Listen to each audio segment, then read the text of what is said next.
রাজনীতি করতে চাও, দেশে আসো, রাজনৈতিক ভাবে খেলি। দেখা না দিলে বন্ধু কথা কইও না। তো এরা দেখা দেয় না ফেসবুকে মাছের মতো, মাছ যেমন অক্সিজেন নেওয়ার জন্য বলে ফুটকুরি ছাড়ে, ওইভাবে তারা আজকে সমাজের গণ্যমান্য ব্যক্তিবর্গ এদেরকে নিয়ে নানান ধরনের অপপ্রচার এবং প্রপাগান্ডা ছড়ায়। কিন্তু আমি বলেছি আজকে থেকে এদেরকে আপনারা এই সমস্ত কথাবার্তা কান দিবেন না, এদেরকে ইগনোর করুন। এদের দেখবেন এমনি ভাত শেষ।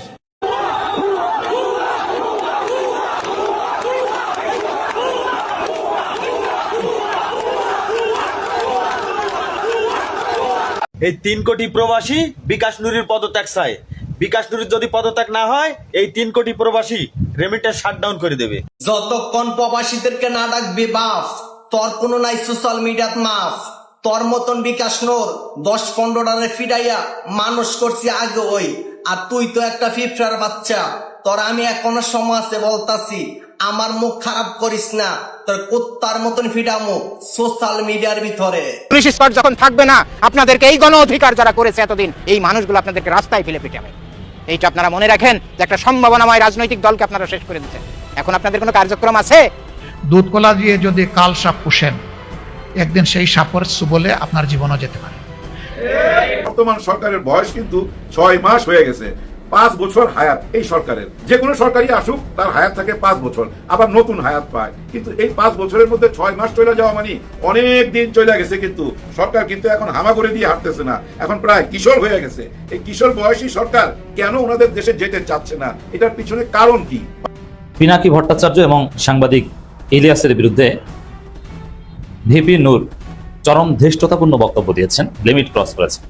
অবশ্যই ভিপি নূর ইনস্ট্যান্ট শাস্তি পাচ্ছে। আসসালামু আলাইকুম দর্শক, এই মাত্র পাওয়া সবথেকে বড় ব্রেকিং নিউজ। দর্শক শ্রোতা, আশা করি ভিডিওর শুরুতে আপনারা সেই ব্রেকিং নিউজের ছোট্ট ছোট্ট কিছু অংশ বিশেষ আপনারা দেখেছেন। দর্শক, দেখেই বুঝতে পেরেছেন যে আজকের এই ভিডিওটি কতটুকু গুরুত্বপূর্ণ এবং আকর্ষণীয় হতে চলেছে। কিন্তু দর্শক শ্রোতা, আজকের ভিডিওটা আপনাদের একটু ধৈর্য সহকারে দেখতে হবে এবং মনোযোগ সহকারে শুনতে হবে, তাহলেই বাংলাদেশের বর্তমান রাজনৈতিক প্রেক্ষাপট নিয়ে খুবই তথ্যবহুল কিছু বিষয় এবং গোপন কিছু তথ্য আজকের এই ভিডিওর মাধ্যমে আপনারা জানতে চলেছেন এবং আমি আজকের এই ভিডিওর মাধ্যমে প্রকাশ করতে চলেছি। তো চলুন কথা বাড়াবো না, আমরা মূল আলোচনায় চলে যাব। তার আগে বলবো, আমাদের এই চ্যানেলে যদি আপনারা নতুন হন, প্রতিনিয়ত এই ধরনের আপডেট গরম গরম খবরগুলো পেতে আমাদের এই চ্যানেলটি সাবস্ক্রাইব করবেন। যারা করেছেন ধন্যবাদ। চলুন তাইলে একটা লাইক দিয়ে আমরা বিস্তারিত আলোচনা শুনে আসি। তারা বলে ইলিয়াস নাকি গুজব ছড়ায়, ইলিয়াস নাকি সত্যের সাথে মিথ্যা মিশায় পরিবেশন করে। এই বিষয়টা আমরা আজকে বুঝে দেখবো সত্যি সত্যি ইলিয়াস সত্যের সাথে মিথ্যা মিশায় পরিবেশন করে কিনা। তার পাশাপাশি যেটা কয় না বিলো দ্য বেল্ট, সেই খেলা শুরু করেছে। কইতেছে ইলিয়াস নাকি মিলিয়ন মিলিয়ন ডলার ইনকাম করে। উরে বাবা, ভিডিওর ভিউ থেকে সোশ্যাল ব্লেড নামে একটা সাইট আছে, উঠে গেলে দেখবেন যে এই কোন সাইট কোন ইউটিউব চ্যানেলের কেমন ইনকাম হবে পারে, এটা তো ধারণা দেওয়ার চেষ্টা করে। ওইটা দেখে বাঙালিটা ভাবিছে বা এটা চমৎকার জায়গা পেয়েছি, তো বিশাল প্রচুর জ্ঞান আহরণ করেছি। তো তারপর উটি থেকে ওগুলো নিয়ে এসে কপি পেস্ট করে ওই জ্ঞান বিলানোর চেষ্টা করে। যারা অনেকদিন থেকে ইউটিউবিং করেন, ইউটিউব করতে করতে বাল পাকায় ফেলছেন, তারা ইলিয়াসের ভিডিও যদি দেখেন তাহলে বুঝতে পারবেন যে ইলিয়াসের ভিডিওর বেশিরভাগ ভিডিওর মনিটাইজেশন মানে টাকা আসে না আর কি। এইটা শুধু ইলিয়াস না, সারা দুনিয়া যারা অ্যাক্টিভিজম করে তাদের জন্য এটা একটা বড় সমস্যা। কারণ তাদের ভিডিওতে ভায়োলেন্স থাকে, ভায়োলেন্ট ছবি থাকে, ভায়োলেন্ট ক্লিপ থাকে। এইসব থাকলে যারা ইউটিউবে বিজ্ঞাপন দেয় না পণ্যের, ওইরা বিজ্ঞাপন দিতে রাজি হয় না। ওদের একটা স্ট্যান্ডার্ড আছে, কমিউনিটি স্ট্যান্ডার্ড। ওইটার মধ্যে ভায়োলেন্ট ছবি, রক্তপাত ইত্যাদি ইত্যাদি এইসব থাকলে ভিডিও মনিটাইজেশন করা যায়। এটা ছাড়াও ওই দেখেন পুলিশ মার্চ করিচ্ছে, মারিচ্ছে, এই সমস্ত জিনিস থাকলে, মিলিটারি মার্চ করিচ্ছে, রক্তপাত হচ্ছে, এইরকম জিনিস থাকলে কখনোই ওই ভিডিও মনিটাইজেশন করা যায়। এটা ছাড়াও আরো সমস্যা আছে, সেটা হইতেছে পলিটিক্যাল ভিডিওতে রিপোর্ট হয়, প্রচুর রিপোর্ট হয়। অনেক বেশি যদি রিপোর্ট হয় তাহলে মনিটাইজেশন অফ হয়ে যাবে। ইলিয়াস যদি মিলিয়ন মিলিয়ন ডলার কামাইতো তাহলে উবের চালায়, তার পেট চালাইতে হইতো। যারা মেলা চেষ্টা চরিত্র করিছে, ইউটিউবার হবি, ফেসবুকার হবি, মেলা মানুষ চিনবি, যারা যখন পারেনি তখন ওই ঈর্ষা ওইটা ঢেলে দেয় ইলিয়াসের উপরে। আপনি চিন্তা করেন, যে ছেলেটা সারাদিন আসে উবের চালায় নিজের পেট চালানোর জন্য, কতখানি নির্মম, কতখানি অসংবেদনশীল হইলে, কতখানি প্রতিহিংসা পরায়ণ হইলে এইরকম একটা অপবাদ দেয় একজন অ্যাক্টিভিস্ট। ইলিয়াসের হয়তো সীমাবদ্ধতা আছে, সবারই আছে, আমারও আছে। কিন্তু বাংলাদেশের প্রশ্নে, বাংলাদেশের স্বার্থের প্রশ্নে, বাংলাদেশের জাতীয় স্বার্থের প্রশ্নে ইলিয়াস কখনো কোথাও কাউকে ছাড় দেবে না। ইলিয়াস ব্যক্তিগত লাভের জন্য দেশের স্বার্থকে কোনোদিন বিকায় দেবে না, এটা বিক্রি করবে না। এই জন্যই দেশের মানুষের অকাতর ভালোবাসা পাইছে। দেশের মানুষ না যখন কাউরে ভালোবাসে এমনি এমনি ভালোবাসে না, সে বুঝে যে কারে ভালোবাসা যায় আর কারে যায় না। অবাক ব্যাপার হইতেছে কি, যারা একসময় ইলিয়াসের ভিডিও প্রশংসা করেছিল এখনই তারা উচ্চ কণ্ঠে সমালোচনা করছে। যাই হোক, আসেন আমরা দেখি ইলিয়াসের ভিডিও নিয়ে কথা বলি। আমি আসলে ভিডিওর কন্টেন্ট নিয়ে কথা বলবো, আমি দেখবো যে এই যে গুজব টুজব বলতেছে, সত্য মিথ্যা মিশানো বলতেছে, ওই বিষয়টাই দেখবো। আসলে আমরা আসলে দেখি সত্য কারে বলে। দেখেন, আমরা যদি ধর্মের দিক থেকে দেখি তাইলে সত্য কই থাকে? সত্য কিন্তু সবসময় খোদাই, ঐশ্বরিক, এটা আদার ওয়ার্ল্ডে থাকে, এটা ঈশ্বরের কাছে থাকে, সৃষ্টিকর্তার কাছে থাকে। আমরা সত্যের নিকটবর্তী হওয়ার চেষ্টা করি। মিডিয়ার কাজ কি সত্য বলা? প্রশ্ন শুনে মনে হতে পারে হ্যাঁ, মিডিয়ার কাছ থেকে সত্য বলাই। আসেন আমরা একটা ঘটনা দিয়ে এই মিডিয়ার সত্য বলার ঘটনাটা দেখি। ওই যে প্রথম আলোর সামনে যে জিয়াফতের ঘটনা ঘটেছিল না, জিয়াফতের দিন কি করেছিল? পুলিশ পিটাইছিল, তাই না? বিনা উস্কানিতে আলো নিভাই দিয়া সবাই পিটায় সরাই দিছিল লাঠিচার্জ করে। কিন্তু ওই ঘটনা প্রথম আলো কিভাবে লিখলো যারা ওইখানে জিয়াফত করতে গেছিল তারাই বিশৃঙ্খলা করেছে, তাই না? হ্যাঁ, বিশৃঙ্খলা কে করলো? যারা জিয়াফত করতে গেছিল, যারা মাইর খেলো, তারাই নাকি বিশৃঙ্খলা করছিল। স্পষ্ট ভিডিও ফুটেজ আছে, আমি দেখাইছি, আজ আর দেখাইলাম না।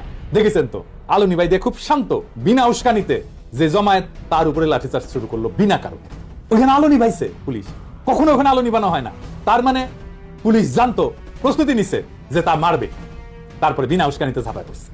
শুধু যে ঝাঁপায় পড়ছে তাই না, একজন অ্যাক্টিভিস্টকে ধরে প্রথম আলো অফিসের মধ্যে ধরে নিয়ে গেছে, ওইখানে বিভৎসভাবে নির্যাতন করছে। প্রথম আলো নিউজে ওইগুলো আছে যে আলো নিভাই দেওয়া হয়েছিল, বিনা উস্কানিতে মারপিট করা হয়েছে, একজনকে প্রথম আলোর অফিসে নিয়ে যায় মারপিট করা হয়েছে, আছে নাই? তার মানে প্রথম আলো ঘটনার একটা দৃষ্টিকোণ থেকে, তাদের দৃষ্টিকোণ থেকে সংবাদ হিসেবে উপস্থাপন করছে। প্রথম আলোর উল্টা পাশের অংশ যারা, মানে আমরা, তাদের কণ্ঠস্বরকে স্তব্ধ করে দিছে। সত্যটা কি? আমরা যেটা বলছি সেটা নাকি প্রথম আলো যেটা বলছে সেটা? সম্ভবত এই ঘটনার আরো অনেক দৃষ্টিকোণ আছে, কারণ আমরা দুইটা পক্ষ, প্রথম আলো এবং আমরা। প্রথম আলো একটা পক্ষ, আমরা আর একটা পক্ষ, তাহলে একটা তৃতীয় নিরপেক্ষ বা অন্য আর একটা পক্ষ, আরো 3-4টা পক্ষ থাকতে পারে। সবগুলো দৃষ্টিকোণ কি একটা সংবাদ মাধ্যম প্রকাশ করে না? সে করে তার জন্য যেটা সবচেয়ে সুবিধাজনক সেটা প্রকাশ করে। মিডিয়া যা প্রকাশ করে সেটা ঘটনার প্রতিক্রিয়া প্রকাশ করে, ঘটনা না। আসল ঘটনাকে সে পুনর্নির্মাণ করে, বানায়। সে পুনর্নির্মিত ঘটনাকে একটা ঘটনা হিসাবে প্রচার করে, এবং এই ঘটনার বাইরে যেগুলো সেগুলো হয়ে যায় গুজব। আমি একটা এক্সাম্পল দিই।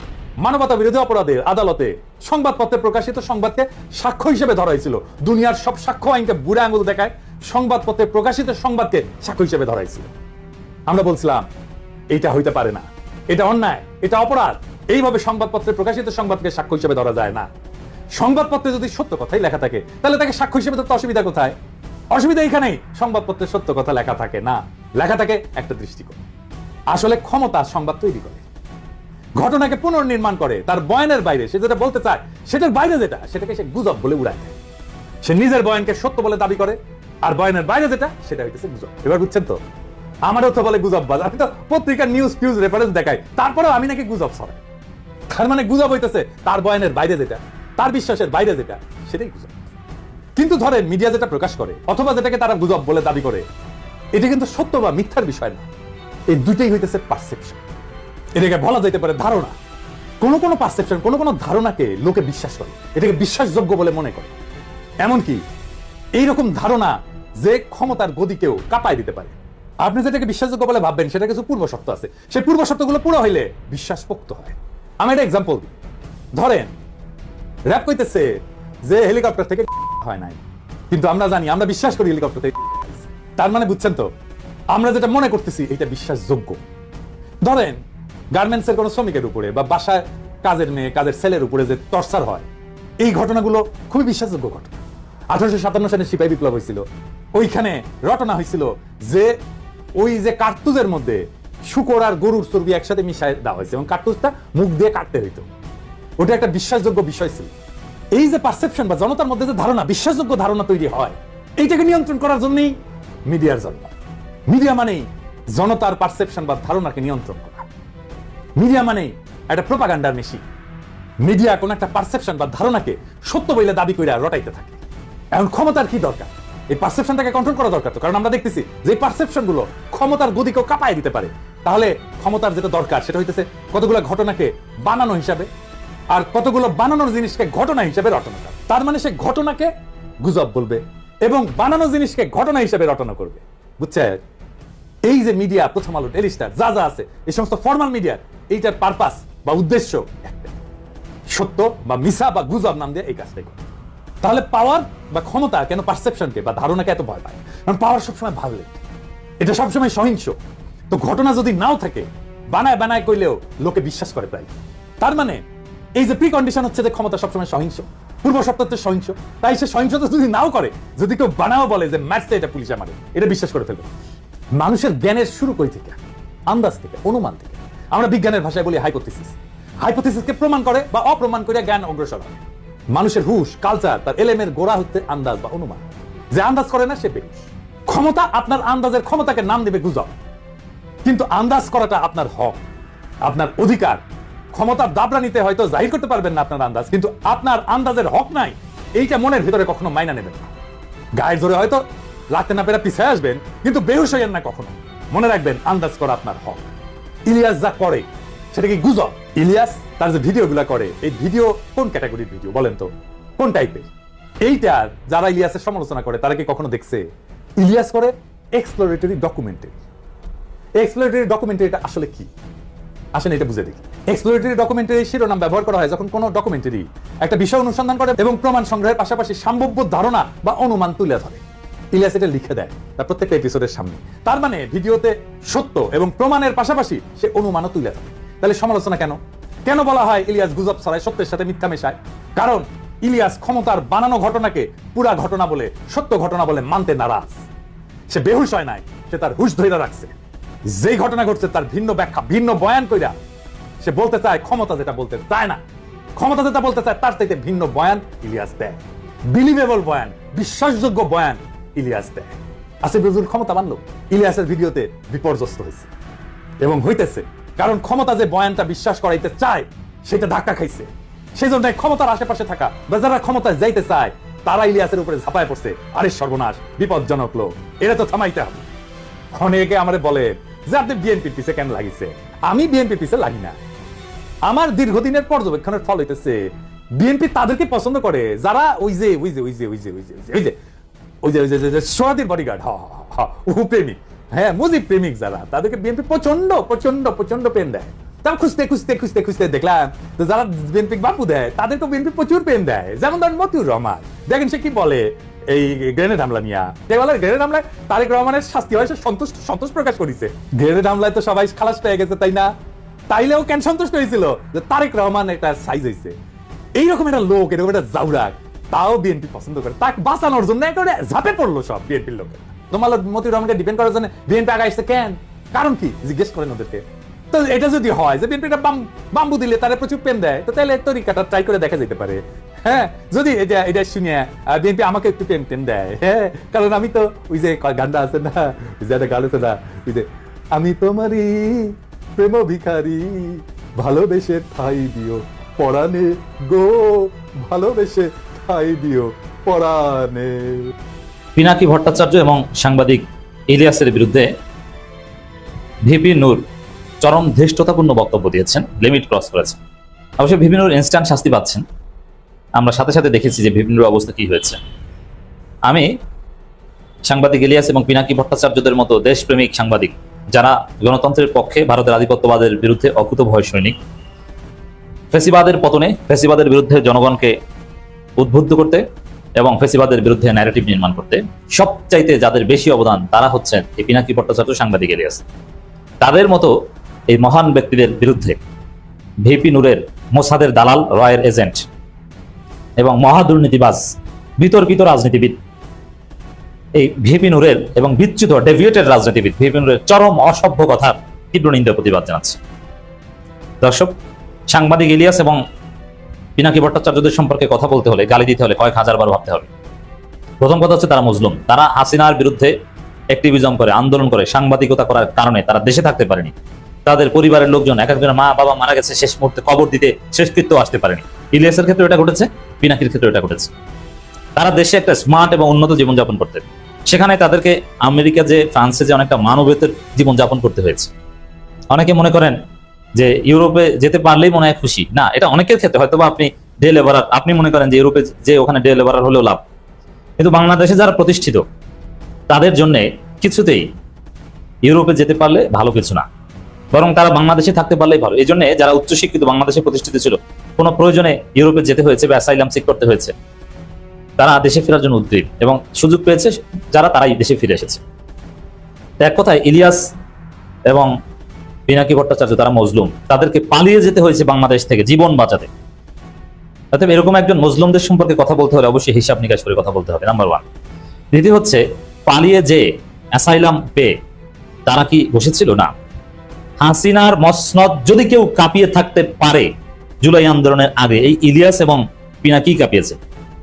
যার ফলে আওয়ামী লীগের লোকজন মির্জা ফখরুল বা বিএনপি এদের নিয়ে ওরকম ভাবতো না, কারণ জানে যে এরা কোনো আন্দোলন করতে পারবে না। কিন্তু ইলিয়াস পিনাকিকে মোকাবেলা করার জন্য সিআরআই কোটি কোটি টাকা খরচ করত। ইলিয়াস পিনাকির বিরুদ্ধে আওয়ামী লীগ জুতা মিছিল করেছে, ইলিয়াস পিনাকির বিরুদ্ধে মামলা দিয়েছে হাসিনা, তার পরিবারের লোকজনকে হয়রানি করেছে, যেটা অনেক ক্ষেত্রে মির্জা ফখরুলকেও করেনি। একটা সময় পর্যন্ত হাসিনার জম ছিল ইলিয়াস পিনাকি, আওয়ামী লীগের জম ছিল ইলিয়াস পিনাকি। আজকে জামাত বিএনপির অনেকে বড় বড় কথা বলেন, জামাত বিএনপির বড় বড় নেতারা লুকিয়ে লুকিয়ে পালিয়ে পালিয়ে সারাক্ষণ ইলিয়াস আর পিনাকির বক্তব্য শুনতেন। জামাতের নেতারা যখন কোথাও যেতে পারতেন না, ভার্চুয়াল প্রোগ্রাম করতেন, তখন ইলিয়াস পিনাকির বক্তব্য শুনে সেটা নোট করতেন, আর ভার্চুয়াল প্রোগ্রামে সে নোট দেখে দেখে বক্তব্য দিতেন। আজকে আপনি সেই ইলিয়াস পিনাকিকে গালি দেন, ভুলের ঊর্ধ্বে কেউ না। ইলিয়াস পিনাকি ভুল আছে, অনেক কিছুর ক্ষেত্রে আমরাও দ্বিমত পোষণ করি, সমালোচনা করি, কিন্তু ইলিয়াস পিনাকির অবদান কি এটা তো আপনাকে মনে রাখতে হবে। আজকে ভিপি নূর ইলিয়াস পিনাকিকে গালি দেয়, তুচ্ছ তাচ্ছিল্য করে বক্তব্য দেয়, কি বলে যে এরা ভিউ ব্যবসায়ী, ইউটিউবার, এদেরকে কেউ দাম দেবেন না, কেউ রিয়াকশন দেবেন না, এরা ডলার কামানোর জন্য এটা করে। দর্শক, আপনারা জানেন যে যারা ইউরোপে আছে তারা এক একটা ভিডিও বানাতে ইলিয়াস পিনাকি যে টাইপের ভিডিও বানায়, যেমন ইলিয়াস ভিপি নূরের বিরুদ্ধে যে ভিডিওটা বানিয়েছে 47 মিনিটের, ওইটা বানাতে যে পরিশ্রম হয়েছে, যুক্তরাষ্ট্রে ওই সময়টায় অন্য কোনো কাজ করলে এর চেয়ে বেশি লাভ হতো। দেশের স্বার্থে, জাতির স্বার্থে এরা ভিডিও বানান, বক্তব্য দেন, জাতিকে সতর্ক করেন এবং জনগণ তাদেরকে গ্রহণ করে, তারাই সব থেকে জনপ্রিয়। তো তাদেরকে, শুধু তাদেরকে না, যে কোনো অনলাইন অ্যাক্টিভিস্টকে যারা ভিউ ব্যবসায়ী বলে তুচ্ছ তাচ্ছিল্য করে, আমি তাদেরকে গারল এবং মূর্খ মনে করি। সে জামাতের মহানগরী আমির হলো, তাকে ওর 14 গোষ্ঠী মূর্খ, রাজনীতি বোঝে না। যে অনলাইন অ্যাক্টিভিস্টদের ভিউ ব্যবসায়ী বলে গালি দেয়, ও জীবনে মেম্বার হতে পারবে না, ও জামাতের জেলা আমির হোক আর মহানগরী আমির হোক, লিখে রাখেন। কারণ জানেই না যে রাজনীতিটা কি, পৃথিবীর রাজনীতিটা কিভাবে চলে। হাসিনার পতন হয়েছে যে প্রথমে অনলাইনে, এটাই জানে না, কারণ মূর্খ। তখন এই ইনফ্লুয়েন্সার, অনলাইন অ্যাক্টিভিস্ট, তাদের ভূমিকা কি ছিল মনে নাই? ফেসিবাদী আমলে রাজনীতি ছিলই তো এই ইউটিউব ফেসবুকের রাজনীতি। এখনো ইউটিউব ফেসবুকে যদি কোনো একটা বিষয় ঝড় তোলা যায়, ওইটি রাজনীতি। মাঠের আন্দোলন দিয়ে কিছু হয় এখন? হাসিনার আন্দোলনে, আই রিপিট, এবং হাসিনাদের বিশ্লেষণ এটা, মাঠে পতনের আগে তাদের অনলাইনে পতন হয়েছে। একটা সময় ছিল যে আপনারা রাজনীতিবিদরা অনলাইন অ্যাক্টিভিটির আব্বা আব্বা বলতেন, সারাক্ষণ তাদের বক্তব্য শুনতেন। আর এখন আপনাদের বিপদ উদ্ধার হয়ে গেছে, এখন তাদেরকে ভিউ ব্যবসায়ী বলে গালি দেন। আপনি বুঝেন? আপনি তো মূর্খ। ভিউ কি এটা বুঝেন আপনি? মিডিয়া কি, সোশ্যাল মিডিয়া কি, সিটিজেন জার্নালিজম কি, সেখানে ভিউ যে কম্পোনেন্ট, এটার সিগনিফিকেন্স কি, এটা আপনি বুঝেন? আপনি তো মিডিয়া ম্যানেজমেন্টের একটা লাইনও বলতে পারবেন না। ম্যাস কমিউনিকেশন এন্ড জার্নালিজম কি, how it works, do you know it? আপনি মূর্খ মিডিয়া বিষয়ে, আর আপনি একজন অনলাইন অ্যাক্টিভিস্টকে আসেন ভিউ ব্যবসায়ী বলতে। আপনি তো এয়ান অফ সোর, এটা তো একটা বৈধ ব্যবসা, আপনি পারলে এটা করেন।